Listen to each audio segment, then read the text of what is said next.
Hello and welcome students. ये है electrostatics का लेक्चर नंबर 4।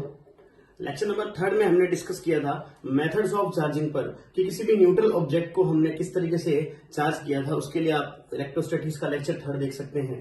लेक्चर नंबर 4 जो है ये है प्रॉपर्टीज ऑफ चार्जिंग, यानी कि आवेशों के गुणधर्म जो है, प्रॉपर्टीज क्या क्या होती है आवेशों के अंदर, उसको डिस्कस करने के लिए चौथा लेक्चर है। तो बेसिकली इसके अंदर जो कंटेंट है हमारे पास में, आवेशों के मूल रूप से हम 4 गुण की बात करते हैं, 4 प्रॉपर्टीज पर हम डिस्कस करते हैं।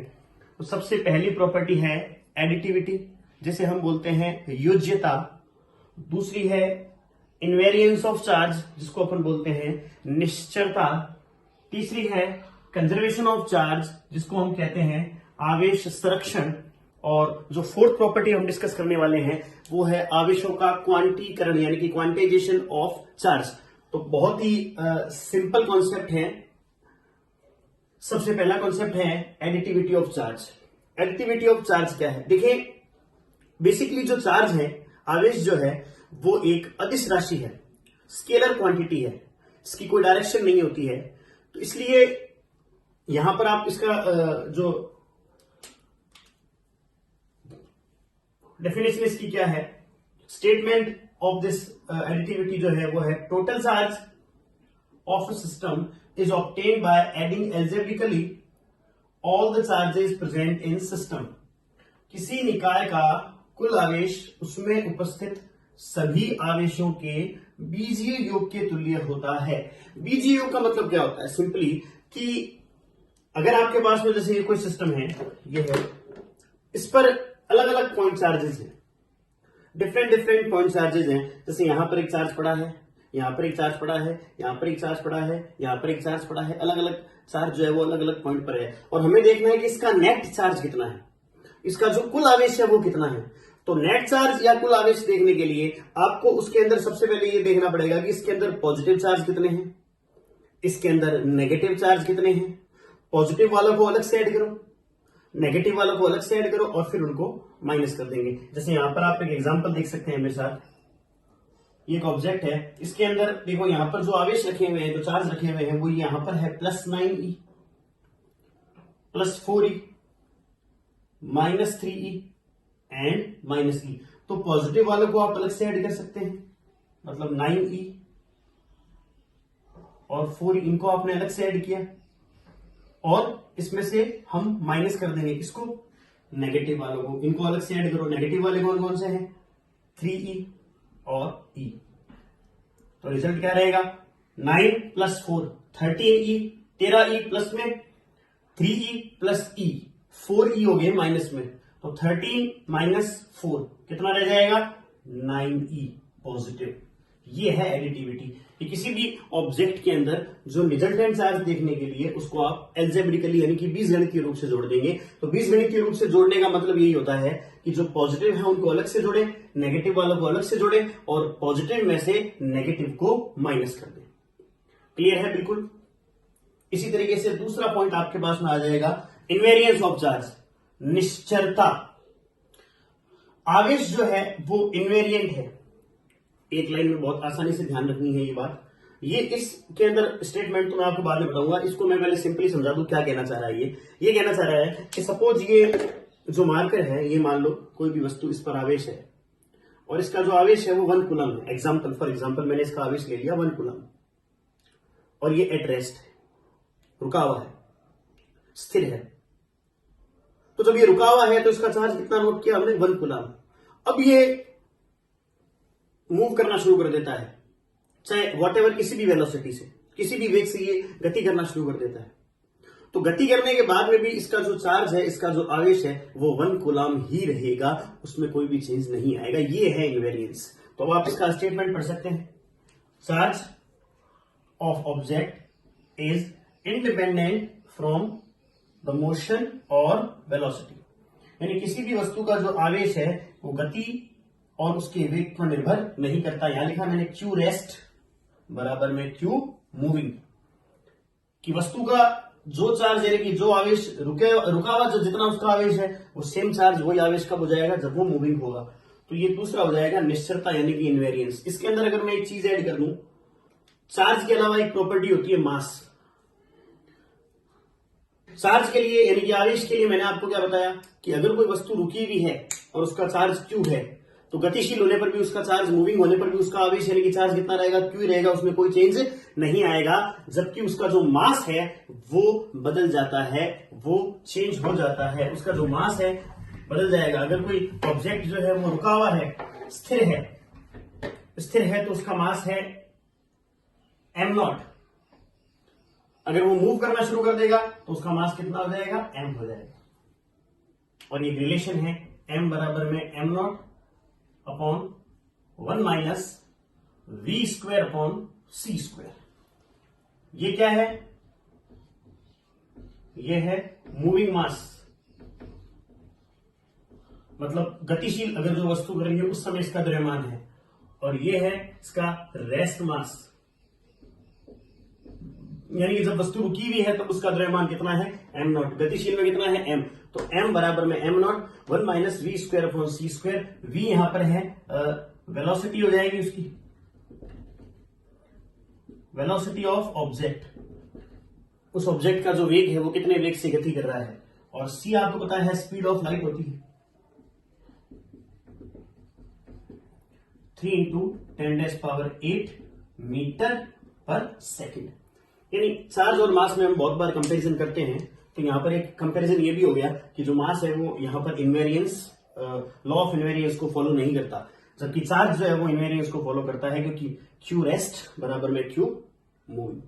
लेकिन यहां पर आप देख सकते हैं कि m moving is equals to m rest upon में 1 माइनस वी स्क्वायर अपॉन में c स्क्वायर। तो ये दूसरा पॉइंट हो जाएगा इसका निश्चलता। अब हम डिस्कस करते हैं तीसरे पॉइंट पर।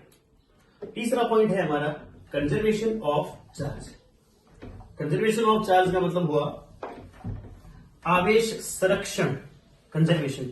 तो जिस तरीके से हमने पहले कुछ क्लासेस, छोटी क्लासों में एनर्जी कंजर्वेशन पढ़ा है, ऊर्जा संरक्षण पढ़ा है। क्या पढ़ा था कि ना तो हम ऊर्जा को क्या करते हैं, बना सकते हैं, ना नष्ट कर सकते हैं, इसे एक रूप से दूसरे रूप में रूपांतरित कर सकते हैं, मतलब उसको ना क्रिएट कर सकते हैं ना डिस्ट्रॉय कर सकते हैं, उसको एक फॉर्म से दूसरे फॉर्म में ट्रांसफॉर्म कर सकते हैं एनर्जी के लिए। तो सेम कॉन्सेप्ट लागू होता है चार्ज पर कि जो आवेश है उसको ना तो आप क्या कर सकते हो, उत्पन्न कर सकते हो, आवेश को ना उत्पन्न किया जा सकता है और ना ही नष्ट किया जा सकता है। यह एक वस्तु से दूसरी वस्तु को स्थानांतरित किया जाता है। आप क्या कर सकते हो, the electric charge neither created nor be destroyed, it can only transferred from one body to another body। Okay, ये दो बॉडीज है हमारे पास में, तो इसका इलेक्ट्रिक चार्ज इस पे ट्रांसफर किया जा सकता है या इसका इलेक्ट्रिक चार्ज इस पे ट्रांसफर किया जा सकता है। तो चार्ज को आप केवल और केवल क्या कर सकते हो, ट्रांसफर कर सकते हो। इसके लिए एक एग्जांपल मैं पहले लेता हूं। हमने जो मेथड्स ऑफ चार्जिंग पढ़ा था, तो मेथड्स ऑफ चार्जिंग के अंदर एक मेथड था हमारा फ्रिक्शन इलेक्ट्रिसिटी, यानी कि घर्षण विद्युत। हम घर्षण से भी आवेशित कर सकते हैं। उसके अंदर मैंने ये बताया था कि जब हम दो वस्तुओं को आपस में क्या करते हैं, एक दूसरे के अगेंस्ट रब करते हैं, उनको रगड़ते हैं, तो एक वस्तु का जो चार्ज है, यानी एक वस्तु से इलेक्ट्रॉन निकल करके और दूसरी वस्तु पर चले जाते हैं, तो वहां पर कंजर्वेशन ऑफ चार्ज फॉलो होता है। एग्जाम्पल मैंने वहां पर आपको दिया था कि जब आप कांच की छड़ को, जैसे ये ग्लास रॉड है, ये कांच की छड़ है और ये है सिल्क यानी कि रेशम का कपड़ा। तो कांच की छड़ और रेशम का कपड़ा मिलाकर के हम मान लेते हैं कि ये पूरा निकाय है, ये पूरा निकाय है। This is a complete system, isolated system है, ये विलगित निकाय है, यानी इनका किसी दूसरे सिस्टम से कोई कनेक्शन नहीं, ये आइसोलेट है। तो यहां पर इस कांच की छड़ के पास एग्जाम्पल के लिए मान लो आप 10 इलेक्ट्रॉन और 10 प्रोटॉन है, और सिल्क क्लॉथ के पास में भी 10 इलेक्ट्रॉन और 10 प्रोटॉन है। तो कांच की छड़ का जो टोटल चार्ज है Q1 वो 0 है और सिल्क का टोटल चार्ज भी 0 है, क्योंकि मैंने आपको फर्स्ट लेक्चर में बताया था कि नंबर ऑफ इलेक्ट्रॉन और नंबर ऑफ प्रोटॉन इक्वल है, तो रिजल्टेंट चार्ज इसका 0 होगा। यहां पर भी नंबर ऑफ इलेक्ट्रॉन और नंबर ऑफ प्रोटॉन बराबर है, तो रिजल्टेंट चार्ज 0 होगा। तो अगर मैं पूरे सिस्टम का चार्ज निकालूं तो पूरे सिस्टम का यानी कि पूरे निकाय का चार्ज होगा, पूरे निकाय का आवेश होगा Q1 प्लस Q2 बराबर में 0। अब हमने क्या किया, यहां पर इनको रब किया। कांच की छड़ को रेशम के कपड़े से रब किया। तो जैसा कि मैंने बताया था, कांच की छड़ के जो इलेक्ट्रॉन है वो लूजली बाउंडेड होते हैं। तो रब करने पर क्या होता है, कांच की छड़ के मान लो कि एग्जाम्पल के लिए 2 इलेक्ट्रॉन्स उधर चले गए, सिल्क पर चले गए। तो अब आप देखें, जो कांच की छड़ है यहां पर इलेक्ट्रॉन रह गया आपके पास में केवल 8 और प्रोटॉन अभी भी 10 है। लेकिन जो 2 इलेक्ट्रॉन उधर ट्रांसफर हुए तो उसके इलेक्ट्रॉन बन गए 12 और प्रोटॉन अभी भी कितने हैं, 10 है। तो अब इस पर जो चार्ज आएगा Q1, 8 इलेक्ट्रॉन और 10 प्रोटॉन, तो 2 प्रोटॉन एक्स्ट्रा है तो उस पर चार्ज कितना आएगा, +2e। और यहां पर आप देख सकते हैं 2 इलेक्ट्रॉन एक्स्ट्रा है तो उस पर चार्ज कितना आएगा, -2e। अब अगर आप इस पूरे सिस्टम का चार्ज देखें, पूरे सिस्टम का, तो Q1 + Q2 कितना आएगा, +2e -2e 0। तो पहले सिस्टम का चार्ज कितना था, 0। अब सिस्टम का चार्ज कितना है, 0। यानी कि चार्ज जो है वो बिल्कुल क्या रहा, कंजर्व रहा। लेकिन हमने क्या किया, उसको ट्रांसफर कर दिया, क्योंकि पहले इसका चार्ज कितना था, 0। अब इसका चार्ज 0 नहीं है। पहले इसका चार्ज कितना था, 0। अब इसका 0 नहीं है। यानी हमने आवेश को क्या किया, ये क्या लिख रहा है, यह एक वस्तु से दूसरी वस्तु को स्थानांतरित किया जाता है। हमने यहां से इसको 2 इलेक्ट्रॉन ट्रांसफर कर दिए, तो चार्ज उधर ट्रांसफर हो गया, इस पर भी आ गया, इस पर भी आ गया। लेकिन जो रिजल्टेंट चार्ज की बात है वो पहले भी 0 था और अब भी 0 है। इसलिए आवेश जो है उसको आप डिस्ट्रॉय नहीं कर सकते और ना ही क्रिएट कर सकते हैं। उसी तरीके से आप यहां पर 2 रिएक्शंस देख रहे हैं। इस रिएक्शन में आप देखें, यहां इधर मैंने लिखा है 92 यूरेनियम 238। जब 92 यूरेनियम 238 में से ये पार्टिकल निकल जाता है 2He4। 2He4 जो यहां पर हीलियम है, इसको अपन बोलते हैं अल्फा पार्टिकल। तो जब यूरेनियम में से ये 2He4 निकल जाता है तो जो नया बनता है ये बनता है 90 थोरियम 234। ये रिएक्शन होती है। अब इस रिएक्शन को अगर आप चेक करें कि इसके अंदर कंजर्वेशन ऑफ चार्ज फॉलो हुआ या नहीं हुआ है, तो यहां पर कंजर्वेशन ऑफ चार्ज का मतलब क्या होता है कि रिएक्शन से पहले का चार्ज, अभिक्रिया से पहले का आवेश और बाद का आवेश जो है वो बराबर होना चाहिए। तो अगर आप देखें, ये 92 यूरेनियम 238 ये न्यूक्लियस को रिप्रेजेंट कर रहा है और नाभिक को रिप्रेजेंट कर रहा है। और किसी भी न्यूक्लियस के अंदर जो आवेश है वो किसके हिसाब से देखा जाता है, प्रोटॉनों के आधार पर देखा जाता है। तो 92 यूरेनियम 238, ये जो 92 है ये इसके अंदर रिप्रेजेंट करता है नंबर ऑफ प्रोटॉन्स। ये 92 नंबर ऑफ प्रोटॉन्स है। तो एक प्रोटॉन का चार्ज होता है प्लस का E, तो 92 का कितना हो गया, 92E। अब रिएक्शन के बाद में देखते हैं इसके पास कितने प्रोटॉन है भाई, 90 प्रोटॉन है, तो इसका चार्ज कितना हो गया, 90E। इसके पास कितने प्रोटॉन है, 2 है, तो इसका कितना हो गया, 2E। तो 90 + 2 कितना हो गया, 92। अभिक्रिया के बाद में कितना आवेश हुआ, 92E। पहले कितना हुआ, 92E। ये एक और रिएक्शन आप देख सकते हैं, 7N नाइट्रोजन 14। इसके साथ अगर आप इस पार्टिकल को ऐड कर देते हैं 2He4, तो प्रोडक्ट ये आता है आपके पास में 8O17 + 1H1। तो आप यहां पर देखें कितने प्रोटॉन, 7। कितने प्रोटॉन, 2। 7 और 2 कितने हो गए, 9। तो टोटल चार्ज कितना हो गया, 9E। बाद में देखें कितने प्रोटॉन, 8 + 1 कितना हो गया, 9। तो पहले का चार्ज और बाद का चार्ज बिल्कुल क्या रहेगा, इक्वल रहेगा, यानी कि बराबर रहेगा। तो ये है conservation of charge. This is conservation of charge.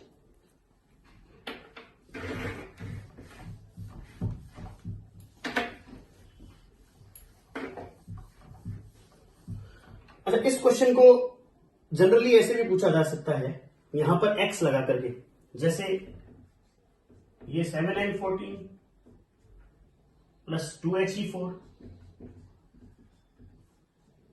x + 1H1, है ना। ऐसे इसको क्वेश्चन पूछ लिया कि find the value of x या फाइंड द x क्या है यहां पर। तो यहां पर आपको कंजर्वेशन ऑफ चार्ज फॉलो करना होता है। कंजर्वेशन ऑफ चार्ज का हमें पता होना चाहिए कि रिएक्शन से पहले का और उसके बाद का जो चार्ज है वो बिल्कुल इक्वल होगा। यानी यहां पर 7 + 2 कितने हो गए, 9 हो गए। यहां पर कितना है, 1 है, इसका मतलब यहां पर कितना आएगा, 8 आएगा। और 8 पर क्या होता है, ऑक्सीजन आता है, तो इसका मतलब ये क्या हो जाएगा, 8O। और फिर ये भी इक्वल होने चाहिए। इनको अपन बोलते हैं मास नंबर, यानी कि द्रव्यमान संख्या। कितने हैं, 14 और 4 18, इधर कितना है 8, इसका मतलब यहां कितना आएगा 17, तो 8O17 इसका आंसर हो जाएगा। तो इस क्वेश्चन को कंजर्वेशन ऑफ चार्ज के हिसाब से पूछा जा सकता है।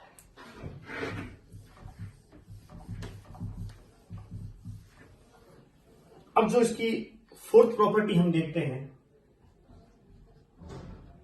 चार्ज की, ये है क्वांटीकरण।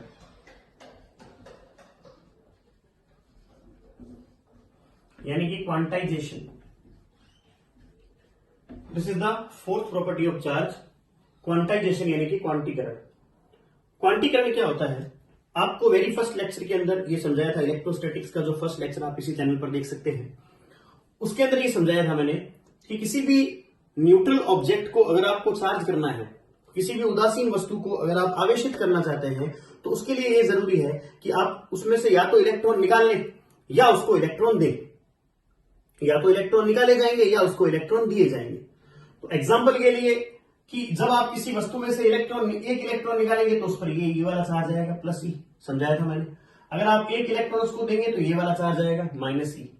इसी तरीके से अगर आप किसी को 2 इलेक्ट्रॉन किसी से निकाल लेते हैं तो उस पर ये चार्ज आएगा 2e, और 2 देते हैं तो -2e।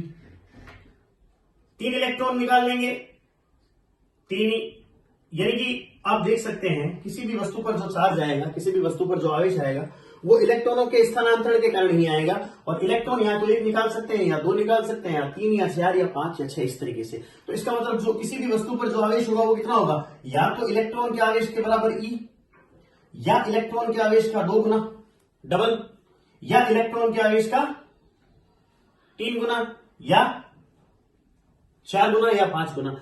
इसका मतलब ये हो जाएगा कि किसी भी वस्तु पर जो आवेश होगा,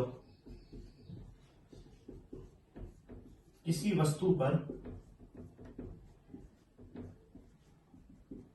जो आवेश होगा वो इलेक्ट्रॉन के आवेश का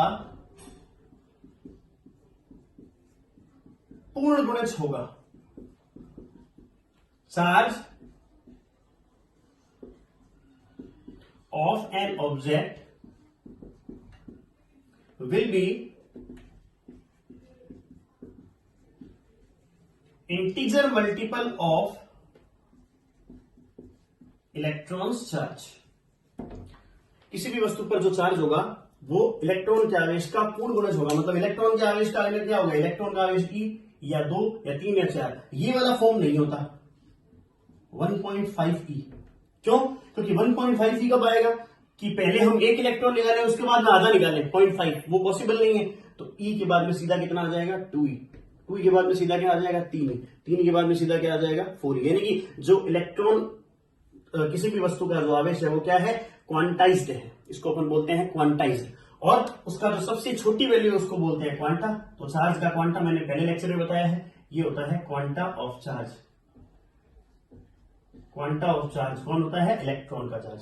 तो किसी भी ऑब्जेक्ट का जो चार्ज है, किसी भी वस्तु का जो आवेश है, वो इलेक्ट्रॉन के आवेश का पूर्ण गुणज होगा, यानी कि कंप्लीट मल्टीपल होगा। जैसे एक एग्जांपल इस तरीके से, क्या इस पे क्या क्वेश्चन पूछे जा सकते हैं, इस पे क्वेश्चन पूछे जा सकते हैं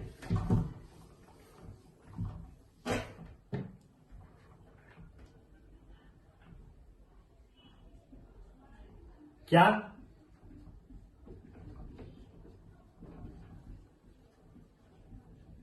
किसी वस्तु का आवेश 8 × 10⁻⁻19 कूलाम हो सकता है? कैन चार्ज ऑफ ऑब्जेक्ट जो है वो क्या इसके इक्वल हो सकता है? चेक कर लेते हैं कि भाई ये आवेश कब आएगा, कितने इलेक्ट्रॉन आपको निकालने पड़ेंगे। तो Q बराबर में फॉर्मूला बता रखा है आपको मैंने Ne, N बराबर में होता है Q/E। N बराबर में Q है 8 × 10⁻⁻19 अपॉन E है 1.6 × 10⁻⁻19। ये कैंसिल हो जाएगा, ये हट जाएगा, 0 आ जाएगा, N बराबर में 5। बिल्कुल हो सकता है ये। क्यों? क्योंकि ये आवेश कब आएगा, जब आप उसमें से कितने इलेक्ट्रॉन निकालोगे, 5, और 5 इलेक्ट्रॉन इजीली निकाल सकते हो, 1 निकाल सकते हो, 2 निकाल सकते हो, 3 निकाल सकते हो, 4, 5। ठीक है, तो अगर 5 इसका आंसर आ रहा है तो एक्यूरेट है। अगर इसका आंसर आता है 5.4 तो उसका जवाब हम क्या देंगे, नहीं हो सकता, क्योंकि 5.4 इलेक्ट्रॉन्स निकालने या 5.4 इलेक्ट्रॉन देने पॉसिबल नहीं है। आप केवल पूर्ण संख्या में निकाल सकते हैं, 1 2 3 4 5 इस तरीके से। नेक्स्ट, इसी के अंदर ये जो क्वांटाइजेशन आपने पढ़ा है कि किसी भी वस्तु का जो आवेश है वो इलेक्ट्रॉन के आवेश के बराबर होगा, इक्वल इलेक्ट्रॉन के आवेश के बराबर। यानी आप क्या कह रहे हैं कि भाई इलेक्ट्रॉन का किसी भी वस्तु का आवेश या तो ये होगा या ये होगा, ये वाला फॉर्म आप फॉलो कर रहे हैं, इसके अलावा नहीं होगा, ठीक है। लेकिन इसका एक अपवाद है, इसका एक एक्सेप्शन है। क्या अपवाद है कि गैलमान एक साइंटिस्ट है, उस गैलमान ने कुछ ऐसे पार्टिकल्स जो है वो डिस्कवर किए जिन पर चार्ज जो है वो इस फॉर्म में नहीं मिला, इस फॉर्म में चार्ज उनको नहीं मिला। उन पार्टिकल्स को उसने बोला क्वार्क पार्टिकल्स, क्वार्क पार्टिकल्स,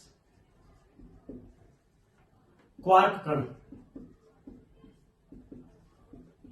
ये क्वार्क कण हम यहां पर जो पढ़ेंगे वो दो प्रकार के पढ़ेंगे। एक तो पढ़ेंगे अप क्वार्क और एक पढ़ेंगे डाउन क्वार्क। जो अप क्वार्क है उस पर चार्ज होता है पॉजिटिव 2/3e और जो डाउन क्वार्क है उस पर चार्ज होता है नेगेटिव 1/3e। मतलब ये वाला फॉर्मेट नहीं है, ये वाला फॉर्मेट नहीं है, ये 2/3e माइनस 1/3e। तो ये कुछ जो दो पार्टिकल्स आपने पढ़े हैं वो अपवाद स्वरूप पढ़े हैं, लेकिन अभी भी आपको क्या लेना है कि जो मिनिमम चार्ज होता है, जो मिनिमम चार्ज है वो क्या होता है, प्लस माइनस e, यानी इलेक्ट्रॉन का क्वांटा इसी को ही मानना है आपको। ये जो क्वार्क पार्टिकल्स हैं, अप क्वार्क और डाउन क्वार्क, ये न्यूक्लियॉन्स बना सकते हैं। ये क्या फॉर्म कर सकते हैं, न्यूक्लियॉन्स। न्यूक्लियस का मतलब क्या हो गया, जो न्यूक्लियस के पार्टिकल है। और न्यूक्लियस के अंदर कौन कौन से पार्टिकल होते हैं, प्रोटॉन और न्यूट्रॉन होते हैं। तो सपोज करो अगर मैं दो अप क्वार्क और एक डाउन क्वार्क लेता हूं और इनका चार्ज जोड़ता हूं, तो दो अप क्वार्क का मतलब क्या हो गया, 2/3e प्लस 2/3e, और एक डाउन क्वार्क जोड़ता हूं का मतलब क्या हो गया, -1/3। तो इसको जब आप सॉल्व आउट करेंगे, इनको जब अपन ऐड करेंगे, तो इसका जो रिजल्ट आएगा हमारे पास में वो आएगा ई। ई का मतलब क्या होता है भाई, प्रोटॉन। ई किसका चार्ज होता है, प्रोटॉन का चार्ज होता है। यानी कि अगर दो अप क्वार्क और एक डाउन क्वार्क हम मिलाते हैं तो ये मिलकर क्या बना देंगे, प्रोटॉन बना देंगे। अगर मैं एक अप क्वार्क लेता हूं और दो डाउन क्वार्क लेता हूं, एक अप का मतलब हो गया 2/3e और दो डाउन, तो इसका जो चार्ज आएगा वो आएगा 0। 0 किसका चार्ज होता है, न्यूट्रॉन का चार्ज 0 होता है। यानी एक अप और दो डाउन क्वार्क जो है वो किसका निर्माण करेंगे, क्या चीज बनाएंगे, न्यूट्रॉन बनाएंगे। तो ये एक अपवाद वाला, एक्सेप्शन वाला टॉपिक भी आपको ध्यान में रखना है, लेकिन फॉलो इसी को करना है कि इलेक्ट्रॉन का जो चार्ज है उसी का ही मल्टीपल होगा, उसी का ही पूर्ण गुणक जो है वो क्या होगा, किसी भी वस्तु का जो चार्ज है वो उसका मल्टीपल होगा। तो ये है प्रॉपर्टीज ऑफ चार्ज, जो लेक्चर 5 आप देखेंगे उसमें हम डिस्कस करेंगे कूलम्ब्स लॉ पर। Thank you.